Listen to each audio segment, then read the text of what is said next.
Israel killed 3 aid workers with World Food Central Kitchen, the head of the intensive care unit at Kamal Adwan Hospital, a staff member with the Save the Children, as well as Mahmoud Amadhoun, who co-founded the Gaza Soup Kitchen that's fed Palestinians facing hunger due to Israel's blockade of vital food aid. Amadhoun was killed in an Israeli drone strike. He's survived by 7 children, the youngest just a newborn.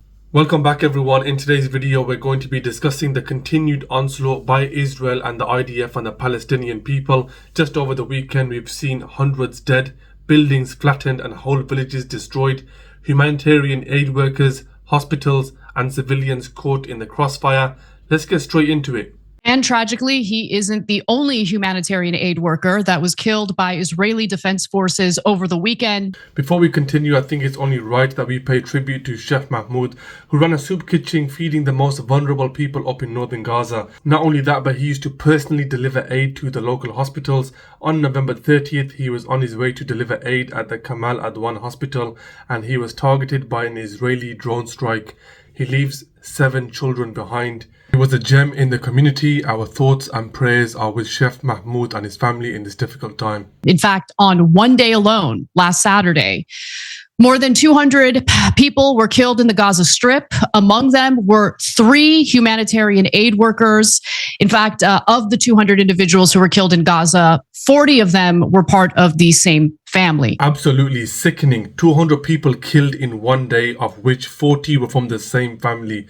40 from the same family. How do you even digest news like that? It's incomprehensible and shocking that Israel are still getting away with it. The UN website released a statement saying an average of 130 people have been killed every day for the last 10 months. Let that sink in for a while. Also having complete control of Gaza's border with Egypt. Yeah, there's a couple of things you said in there that are so telling. So first of all, in the beginning, people just believed it because it was in mainstream media that, oh, they're just targeting Hamas, and Hamas happened to be in that building, or Hamas was not found in the building, but maybe they were in the tunnels underneath the building, or maybe they were looking at it, using it as an outpost. But all 620 buildings in that area? Okay, that no one in their right mind believes that. You have to be a diehard Israeli supporter, as blind gets to believe that. But okay, let's say that you believe that ridiculous piece of propaganda. And you said, well, my God, coincidentally, they had to destroy every building in that 4.3 square mile that Anna explained to you. And by the way, now they're expanding it to 12 miles long because they're in charge. So they're going to take more land. And this has always been about taking land. I'll come back to that. But how about Al Mukraka village? It's a village also in that corridor. And there's 10,000 people. Oh, correction. There were 10,000 people in that village. They raised tomatoes, cucumbers, and lemons. And that's how they sustained a living there. Every building in the village has been destroyed. And people say that in the beginning, they used to go back to check on their land, their homes. But now going in there at all is risking your life because Israel will kill anyone that goes into that area. So this isn't about Hamas. This is just about taking land. For those of you who don't know, Cenk Uygur, apologies if I butchered his name, is an American and Turkish political commentator and attorney. He's appeared on the Piers Morgan show and he's been very vocal in supporting the Palestinians. Personally, I think he's doing a great job and he has a depth of knowledge. Absolutely right here. If the main aim wasn't to expand settlements, then why would you bomb over 600 buildings and why would you destroy entire villages? It makes no sense unless your intention was to make that area inhabitable and then take ownership. The devil works in mysterious ways. That violations of the ceasefire have already occurred. So there's 2 elements to violating the ceasefire. One is the ceasefire isn't meant for Israel. It's just meant to get Hezbollah to stop firing back. So, and that's what happens when you have absolute power. So we told you Israel wouldn't listen to the ceasefire, and of course it didn't listen to the ceasefire. Not only has it bombed 100 times, and if you ask them, they say, well, we have to do it. No, you don't have to do it. In fact, you're not allowed to do it. That's the whole point of the ceasefire. And they say, no, it's preemptive.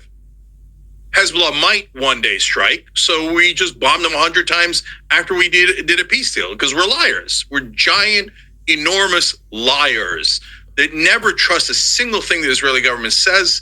It's never true.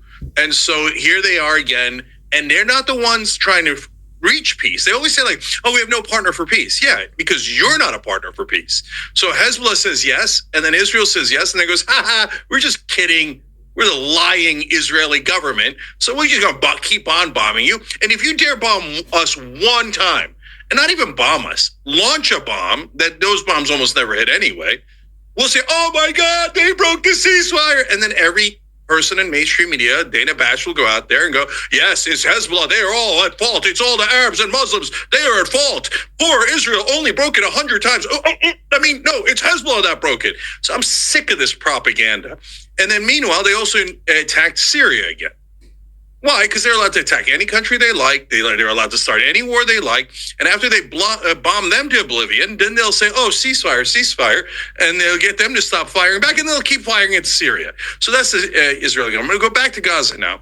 World Central Kitchen, you think it's an accident that they hit them a second time? You think it's an accident every time they hit a food distribution center with people waiting there, innocent civilians, including children? Every time they have the same absolutely preposterous excuse. We thought there might be a Hamas militant in the area. I mean, we didn't find any, right? But there could have been, but we murdered all those kids just in case. And the World Central Kitchen, they say one of the 5 people we murdered might have had some relationship with Hamas. Are you kidding me? Cenk is just dishing out facts here. I totally agree with him, and I think the majority of people watching this will do as well. The 200 dead, bombing of the soup kitchen and expanding of settlements already voids the so-called peace treaty. Unbelievable. The world is gone crazy. Let me know your thoughts in the comment section below. Thanks for watching, and don't forget to like and subscribe.